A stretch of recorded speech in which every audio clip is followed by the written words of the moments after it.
Bonjour, je vais vous montrer comment insérer un icône pour votre site web.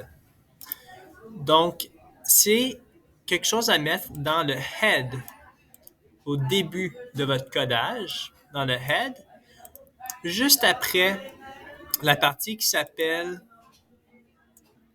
title, ici. Alors, vous allez devoir écrire, je vais le mettre ici à l'écran, un tag de link relatif à un icon, type égale image, xicon. Et ici, on va faire référence à un fichier.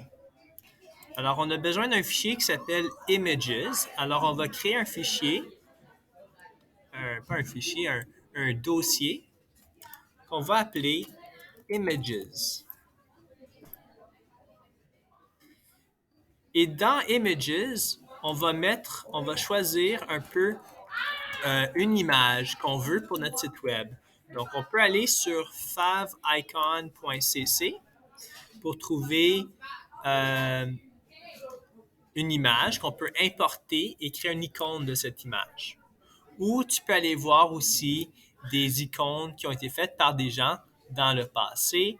Donc, par exemple, si j'aime celle-ci, je peux aller la télécharger ici. Encore une fois, soit tu peux prendre ton image que tu as importée ou en créer une sur favicon.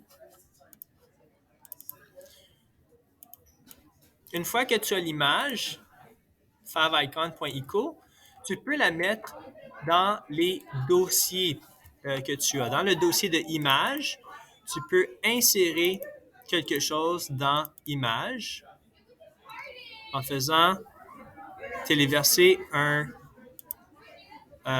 nouveau fichier là-dedans. On va aller choisir favicon qu'on va mettre dans Images. Et dans Images, ici dans Images, on a notre favicon. On peut copier le path et on peut le mettre ici dans le code qu'on avait. Donc, on a une icône, un type d'image icône, et voici le path pour accéder à l'icône. On a bien sûr dû mettre l'icône dans le dossier ici de images qu'on a dû rajouter. Ensuite, on peut voir à quoi ceci va ressembler. On peut ouvrir. On devrait voir qu'une fois que c'est chargé, que l'icône du site web va être mise à jour avec l'icône en question. Donc, je vais voir si je peux aller l'ouvrir avec un icône. Je vais aller voir. Et on peut voir maintenant que lorsqu'on sauve le fichier, on clique Save. Lorsqu'on ouvre la page, vous allez voir que en haut, vous voyez, on a l'icône en rouge ici, juste en haut.